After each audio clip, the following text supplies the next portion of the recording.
Hello and welcome friends, welcome to the Jack study circle. जैसा कि हम लोग देख रहे हैं कि कोरोना लॉकडाउन में हम लोग रेगुलर क्लासेस ना रेगुलर कॉलेज अटेंड कर पा रहे हैं, तो इसी चीज़ में हम लोग अपने टैलेंट का भरपूर यूज़ कर सकें। इसलिए जो टेंथ वाले हैं वो तो और ज़्यादा अटक गए हैं, ना रिजल्ट का पता, ना आगे का कहीं काउंसलिंग हो रही, ना कुछ। लेकिन एटलीस्ट मैथ्स जैसे सब्जेक्ट की तैयारी अच्छे से होनी ही चाहिए। तो हम लोगों ने जैसे फर्स्ट लेसन देखा था, ऐसे ही हम लोग पहुंच चुके हैं सेकंड लेसन पे। रिलेशंस एंड फंक्शन, बेसिक चीज़ें आपको बताऊंगा, ज़्यादा कुछ कॉम्प्लिकेशन इसमें है नहीं। जो हम लोग वीडियोस बना रहे हैं मैक्सिमम 10 से 15 मिनट के वीडियोस हैं। इन वीडियोस को देखकर आपको बेसिक आइडिया क्लियर होगा, बाकी आपकी प्रैक्टिस के ऊपर है। मोर प्रैक्टिस, मोर डाउट्स, और वो डाउट्स आप पूछिए, मैं रिजॉल्व करने की पूरी कोशिश करूंगा। जितना भी मुझे आता है 15-20 साल के एक्सपीरियंस में, पूरी कोशिश करूंगा। तो मेन हमारा जैसा कि हमेशा से मकसद रहा है कि पिन पॉइंट चीजें जो बहुत इंपॉर्टेंट है समराइज सेक्शन में आपको बताई जाए, बिकॉज हम डायरेक्टली तो अब इंटरेक्ट नहीं कर पा रहे हैं, लेकिन जैसा भी है वीडियोस के थ्रू हम लोग पहुंच रहे हैं। तो जैसा कि रिलेशन एंड फंक्शन का देखें हम 2.1 एक्सरसाइज, ये एक सिंपल एक्सरसाइज है, इसमें कुछ खास हमें करना है नहीं। इसमें ऑर्डर्ड पेयर बताना होता है। तो जैसा कि पहला ही क्वेश्चन लें, अगर हम x/3+1 कॉमा y-2/3, इस टाइप का क्वेश्चन है, एक ब्रैकेट, और इसी को इक्वेट किया उन्होंने 5/3 और 1/3 से, और पूछ रहे हैं हमसे x और y की वैल्यू बताइए। एकदम स्ट्रेट फॉरवर्ड क्वेश्चन है। x वाला कोऑर्डिनेट ये है, ये y वाला है, यहाँ पे x है, ये y है, तो इक्वेट करना है तो आपको x को x से ही करना होगा।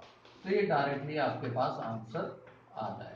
ठीक है, ये कैंसिल करने की कोशिश मत कीजिएगा, पहले 1 शिफ्ट होगा, x/3 is equal to 5/3 minus 1, और इसको अगर हम सॉल्व कर लें तो 3 क्रॉस होगा, 5 - 3 दैट इज 2/3।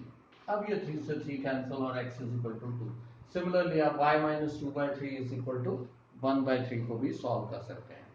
इसमें ऑर्डर्ड पेयर क्या होता है वो मैं आपको बताऊं। जैसे सेकंड क्वेश्चन है, एक सेट है has 3 elements and set B के पास भी 3, 4, 5 ऐसे कुछ तो भी है। Find the number of elements in A cross B. ना what is the meaning of A cross B, हमें वो देखना है। इसको ऑर्डर्ड पेयर भी कहा जाता है कि ए क्रॉस बी का मतलब क्या है वो हमें ढूंढना है इसके अंदर। तो जैसा कि ए के अंदर 3 एलिमेंट्स हैं, हम एज्यूम करते हैं इस टर्म पर ए बी सी, और बी के अंदर है 3, 4, 5। ठीक है, ये आगे भी कई क्वेश्चंस में आपके काम आएगा, इसलिए मैं एक एग्जांपल लेके इसको सॉल्व कर दूं। ए क्रॉस बी का मतलब क्या होगा कि ए वाला टर्म पहले और बी वाला बाद में। ठीक है, इस पूल प्रोजेक्ट को ए 3, तो हमारा पहला ब्रैकेट क्या बनेगा, ए कॉमा ए 4। इस तरीके से हम लोग बना सकते हैं। ठीक है, similarly for B and similarly for C. तो ये अगर हम लोग बना पा रहे हैं डॉट डॉट डॉट, तो इस तरीके से हम ए क्रॉस बी लिखते हैं। मेन मकसद क्या था, उन्होंने कहा A plus B, A B C तो दिया ही नहीं था, लेकिन हमें समझ जाना है कि अगर इसके अंदर 3 एलिमेंट्स हैं और उसके अंदर भी 3 है, तो टोटल ए क्रॉस बी में कितने होंगे, 3 × 3 दैट इज 9 एलिमेंट। मान लीजिए वो यहाँ पे बोलते हैं कि ये 4 एलिमेंट्स है, इसमें 3 है, तो हमारे पास कितने होते, 4 × 3 इज 12। तो ए क्रॉस बी का मतलब सिर्फ ये है कि ए का टर्म पहला और इसके तीनों टर्म, फिर बी का, फिर इसके तीनों, और सी का उसके तीनों। सिमिलरली थर्ड क्वेश्चन, अब आप समझ ही गए होंगे हमारी गेम क्या है। 7, 8 और 5, 4, 2 दिया है। जी क्रॉस एच मतलब जी वाले टर्म्स पहले, एच वाले बाद में, और एच क्रॉस जी मतलब एच वाले पहले और जी बाद में। दोनों का मतलब अलग अलग होता है, क्योंकि एक में एक्स कोऑर्डिनेट, एक में वाई कोऑर्डिनेट, और आपको मालूम ही है कि 2, 3 is not at all equal to 3। ठीक है ना, तो इस टाइप के ये क्वेश्चंस दिए हैं आपको। ट्रू और फॉल्स ये भी आप कर पाएंगे, बहुत आसान है। हाँ, एक अच्छा क्वेश्चन लेते हैं हम, फिफ्थ वाला, थोड़ा सा ट्रिकी टाइप का क्वेश्चन है, और आपको तो पता ही है कि हम किसी ट्रिकी क्वेश्चन को अपने सामने टिकने देने वाले हैं नहीं। ठीक है, फर्स्ट ए दिया हुआ है उन्होंने, -1 and 1, और हमसे पूछा है ए क्रॉस ए क्रॉस ए। ये है हमारा ऑर्डर पेयर। तो हम इतने जद्दोजहद में ना जाते हुए ए को ही लिख लेते हैं वापस से। और सबसे पहले सिंपल तरीके से अगर हम करें, कोई भी रॉकेट साइंस ना यूज करते हुए, ए क्रॉस ए, ये तो हम निकाल सकते हैं। इसमें कोई वो नहीं है नई चीज। -1 -1, ठीक है। Second bracket will be -1 1, third bracket 1 and -1। सबका आंसर अलग अलग है एक्स वाई के चक्कर में, और 1 एंड 1, ठीक है। ये आने के बाद हमें एक और क्रॉस करना है। ए क्रॉस ए का तो आंसर आ चुका है हमारा, क्रॉस ए, ठीक है। अब मैं जब क्रॉस करने जाऊंगा तब मैं क्या करूंगा, ये पूरा एक टर्म लिया -1 के साथ, ये पूरा एक टर्म लिया 1 के साथ, फिर ये टर्म -1 के साथ, ये टर्म 1 के साथ। तो इस तरीके से मेरे पास टर्म्स तैयार होंगे, -1 और -1 फर्स्ट टर्म। इसी को लेता हूं, इसके टर्म के साथ कैसे जाएगा, -1 1। अगला टर्म इसके बाद जाऊंगा -1 1 और -1, और अगला टर्म क्या बनेगा, -1 1 और इसका, इस तरीके से डॉट डॉट डॉट ये दोनों के भी हो जाए।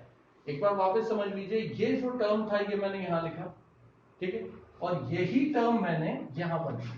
पहले टर्म की बात कर रहा हूं, तो क्या जोड़ूंगा, -1 इसके साथ और एक बार 1, फिर मैंने ये टर्म लिया, इसके दो बनाए, -1 1 -1 1 -1 1 -1 जोड़ा, एक बार 1। तो इस तरीके से जो भी टर्म्स बनेंगे that is your A cross A cross ए। तो ज्यादा कुछ कंफ्यूज होने की जरूरत नहीं है, एकदम स्ट्रेट फॉरवर्ड क्वेश्चंस हैं।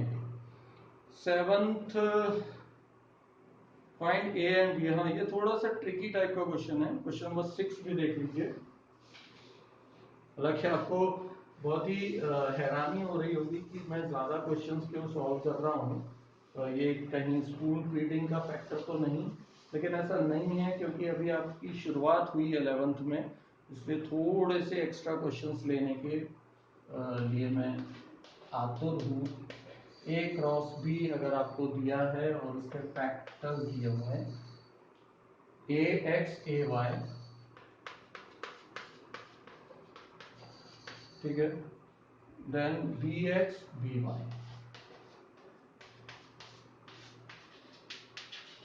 और उन्होंने बोला है कि ए भी निकालो और बी भी निकालो।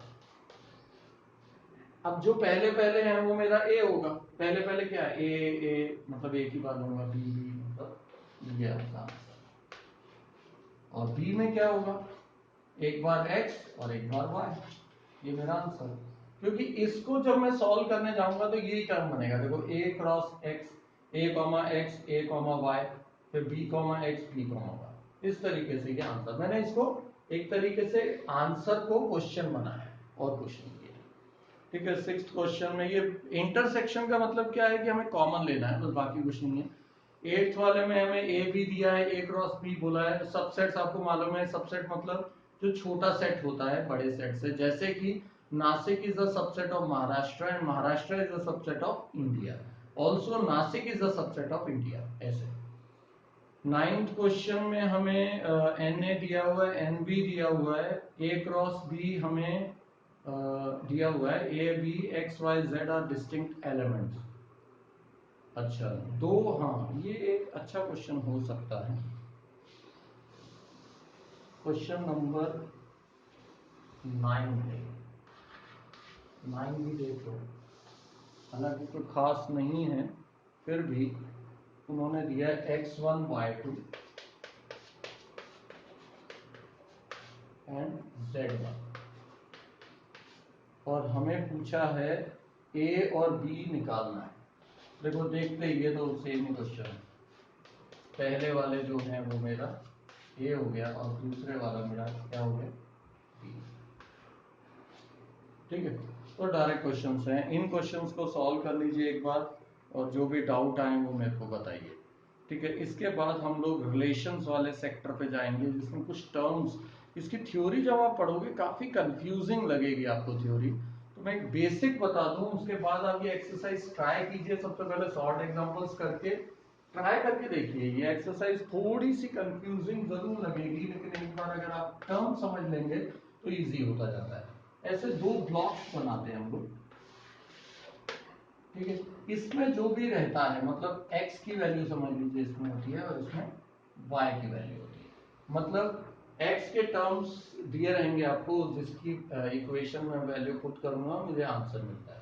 ठीक है, इसको हम लोग बोलते हैं डोमेन, ये याद रखना। और इसके अंदर जितने भी एलिमेंट्स होंगे उसको हम बोलते हैं कोडोमेन। मतलब एक तरीके से x वाली चीजों को हम डोमेन बोलते हैं और y वाली चीजों को कोडोमेन। लेकिन हर x y के साथ कनेक्टेड नहीं होता है, जो कनेक्टेड होता है उसको हम लोग रेंज बोलते हैं, जो कनेक्टेड होता है उसको रेंज बोलते हैं। ठीक है ना, ये चीज अब ऐसे भी समझ सकते हैं आप, जैसे 1 2 3 4 5 6 ऐसे समथिंग कुछ दिया हुआ है, यहाँ पे भी आपको 1 2 3 4 5 6 7 8 समथिंग दिया है। इक्वेशन दी है y is equal to x plus 1 for example. मैं x की वैल्यू क्या पुट करूं 1, तो मेरे पास y की वैल्यू कितनी आ जाएगी 2। मतलब 1 को मैं कनेक्ट कर दूंगा 2 से, 2 की वैल्यू पुट करूंगा 3 से, 3 को 4 से, ऐसे करके जो भी कनेक्शन बनेगा, जिनके साथ तो कनेक्शन बन गए 5 का 6 6 का 7, जिनके साथ कनेक्शन बन गए that is the range. Range क्या हो गई 2 3 4 5 6 एंड 7। ठीक है, और डोमेन तो क्या रहेगी, लेकिन कोडोमेन क्या है, तो ये वाले सारे कोडोमेन में, मतलब जो इंक्लूडेड हुए या नहीं हुए वो भी कोडोमेन में माने जाते हैं। तो codomain is always a greater set and range is a smaller set. ठीक है, तो डोमेन कोडोमेन तो है ही है, ये पूरा डोमेन, ये पूरा कोडोमेन, लेकिन जो इसके साथ कनेक्टेड हुआ है दैट इज योर रेंज। तो ये याद रखो, लेफ्ट साइड में डोमेन होता है, राइट साइड में रेंज होती है। डॉक्टर याद रखिए, डोमेन एंड रेंज। इस हिसाब से ये क्वेश्चंस आपको ट्राई करके देखिए, सेकंड एक्सरसाइज हम नेक्स्ट वीडियो में डील करेंगे। ठीक है, इसको सॉल्व करने के दौरान आपको कोई भी प्रॉब्लम आए, मेरा नंबर नोट कीजिए 808-747-9204। Thank you.